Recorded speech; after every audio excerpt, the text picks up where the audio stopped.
A curiosidade sobre o que acontece depois da morte, segundo a Bíblia, deixa muita gente inquieta.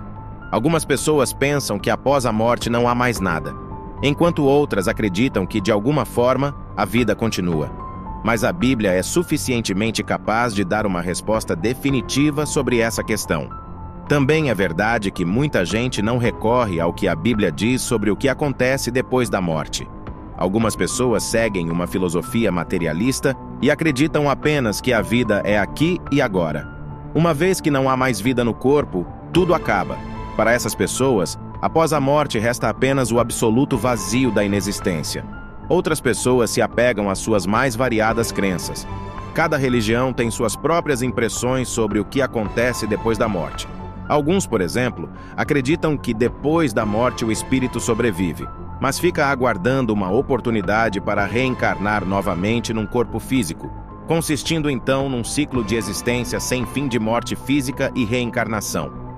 Mas o que torna a resposta sobre o que acontece depois da morte, segundo a Bíblia, diferente de todas essas filosofias, crenças, convicções e percepções? Diferentemente de qualquer filosofia ou religião, a Bíblia registra a história de alguém que venceu a morte. Jesus Cristo morreu, mas ressuscitou. Então, obviamente, o seu ensino sobre o que acontece depois da morte é a fonte de informação mais confiável que alguém pode encontrar sobre esse assunto.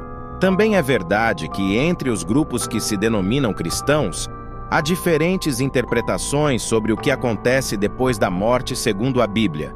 Isso não deixa de ser um problema, pois essa disparidade acaba trazendo ainda mais confusão a um tema que movimenta grande tensão na maioria das pessoas. Por isso também é particularmente importante saber identificar qual grupo sustenta a posição mais coerente com o ensino bíblico. Alguns círculos cristãos, por exemplo, dizem que após a morte o elemento espiritual que faz parte da constituição do ser humano entra num estado de adormecimento. Essa teoria geralmente é chamada de sono da alma. A ideia é que após a interrupção da vida no corpo físico, a pessoa passa a existir num estado de inconsciência pessoal, enquanto aguarda a ressurreição final. Outros grupos levam a ideia do sono da alma ainda mais além e afirmam a extinção da alma. Em outras palavras, de acordo com essa teoria, o que acontece depois da morte é o absoluto nada, pois a pessoa que morre não experimenta nem mesmo um estado de existência inconsciente, mas simplesmente deixa de existir até que ocorra a ressurreição do seu corpo. Essas duas primeiras interpretações são comuns dentro da neo-ortodoxia, que enxerga o ser humano como uma unidade radical. Nessa visão, existir significa ter vida corporal, e não há nenhuma existência consciente que sobrevive à morte do corpo. Existe ainda a posição daqueles que abraçam o liberalismo teológico. Essas pessoas negam qualquer possibilidade de uma ressurreição futura, mas afirmam a imortalidade da alma. Então, dentro dessa posição, o que acontece após a morte é o início da vida na eternidade numa dimensão espiritual, e sem qualquer expectativa de um retorno ao corpo físico. Por último, há também a posição mais ortodoxa dentro do cristianismo, que basicamente afirma que o que acontece depois da morte, segundo a Bíblia, é a sobrevivência consciente e temporária da pessoa do ser humano em caráter espiritual, enquanto o seu corpo se decompõe. Essa sobrevivência é temporária porque há a expectativa da ressurreição futura do corpo. Diante das diferentes teorias defendidas por aí, qual é a melhor explicação sobre o que acontece depois da morte segundo a Bíblia? Um dos versículos mais claros acerca do que acontece depois da morte segundo a Bíblia é aquele registrado pelo escritor da carta aos Hebreus, ao escrever que aos homens está ordenado morrerem uma só vez, vindo depois disto o juízo. Hebreus 9, 27.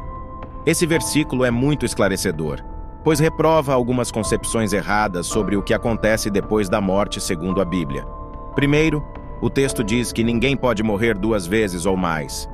Então daí qualquer ideia de reencarnação não faz nenhum sentido. O texto também diz que depois da morte segue-se o juízo. Isso indica que após a morte não há qualquer possibilidade de alteração no destino eterno de uma pessoa. A oportunidade de desfrutar da bem-aventurança eterna é oferecida enquanto ainda há vida no corpo. Por isso que teorias que sugestionem a possibilidade de purgar pecados depois da morte não encontram qualquer base bíblica. além de afrontarem a doutrina da salvação pela graça ao propor um modelo onde, pelo menos em parte, a própria pessoa pode expiar seus pecados. Mas, à luz de outras passagens bíblicas, também podemos entender que o juízo ocorrerá após a ressurreição dos mortos, quando uns ressuscitarão para a vida e outros para a perdição eterna. Daniel 12, 2. Então, entre esse período que vai da morte à ressurreição, temos o que é chamado na teologia de estado intermediário. Engana-se quem pensa que no estado intermediário, a pessoa do homem deixa de existir, ou entra num estado de existência inconsciente num suposto sono da alma. Realmente a Bíblia fala da morte como um sono, mas isso é apenas uma figura de linguagem para falar que a pessoa descansou de suas obras. Ou então, um eufemismo para se referir à cessação da vida. João 11, 11, Atos 7, 20, 13, 36, 1 Coríntios 15. 1 Tessalonicenses 4, 13, 15. Na história do rico e Lázaro, Jesus falou da existência consciente da pessoa entre a morte e a ressurreição. Lucas 16, 19, 31. Na história, o piedoso Lázaro e o homem rico ímpio experimentaram situações diferentes. Lázaro foi conduzido pelos anjos do Senhor ao paraíso, enquanto que o ímpio foi parar num lugar de tormento.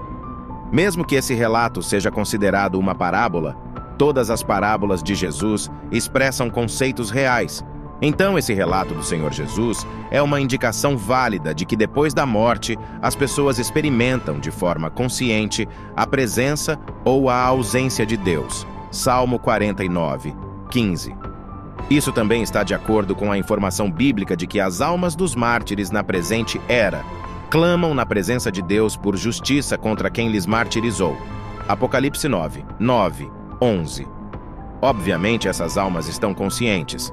A Bíblia ainda mostra pessoas entregando seu espírito ao Senhor no momento da morte. Atos 7, 59. Alguns argumentam que isso significa apenas a entrega do fôlego de vida a Deus, ou um tipo de energia vital que deixa de energizar o corpo. Mas é claro que esse tipo de entendimento força o texto e não encontra base bíblica alguma. Por exemplo, o apóstolo Paulo falou de forma explícita que os crentes vão estar com Cristo quando a vida em seus corpos físicos chega ao fim. Paulo disse que, embora por um lado ele desejasse viver no corpo por causa do ministério do Evangelho, por outro ele também desejava partir e estar com Cristo, o que é muito melhor. Filipenses 1, 23. Para Paulo, estar ausente no corpo implicava estar presente de forma consciente na presença de Cristo no céu. Algumas pessoas têm muita dificuldade de entender o propósito da ressurreição dos mortos, já que depois da morte os crentes vão estar com Cristo, enquanto os ímpios vão a um lugar de castigo. O erro dessas pessoas não é exatamente escatológico, mas antropológico e soteriológico. Em primeiro lugar, essas pessoas não entendem que a pessoa do homem é uma unidade complexa. A antropologia bíblica ensina que o ser humano é constituído de uma parte material e outra imaterial. Portanto, os elementos material e imaterial formam essa unidade complexa que indica que não há um ser humano completo sem o corpo ou sem o espírito, alma. Então, embora os crentes possam estar imediatamente com o Senhor depois da morte, por exemplo, ainda assim eles estarão experimentando uma existência um tanto quanto incompleta. A intensidade dessa experiência só alcançará sua plenitude depois da ressurreição, quando as almas dos redimidos se unirão aos seus corpos ressuscitados, formando novamente a unidade que caracteriza um ser humano completo, conforme originalmente criado por Deus. Em segundo lugar, essas pessoas também não entendem que a Bíblia coloca a ressurreição como o estágio final da obra da salvação. A soteriologia bíblica ensina que, embora os redimidos já experimentem as bênçãos da salvação durante suas vidas terrenas, essa obra só alcançará sua plenitude na ocasião da ressurreição, quando os corpos daqueles que morreram em Cristo serão ressuscitados de forma gloriosa. Portanto, a redenção daqueles que foram regenerados, justificados e santificados só estará completa quando seus corpos físicos também forem libertados dos efeitos do pecado e feitos semelhantes ao corpo ressurreto de Cristo.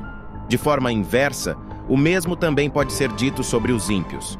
Depois da morte, eles já experimentam o castigo por seus pecados no estado intermediário. Mas a condenação final dos ímpios só estará completa quando seus corpos forem ressuscitados para, de corpo e alma, receberem com toda a intensidade a recompensa por seus pecados. Então, diante de tudo isso, definitivamente podemos dizer que é possível ter uma boa ideia do que acontece depois da morte segundo a Bíblia. Deixa nos comentários a sua opinião. Até a próxima!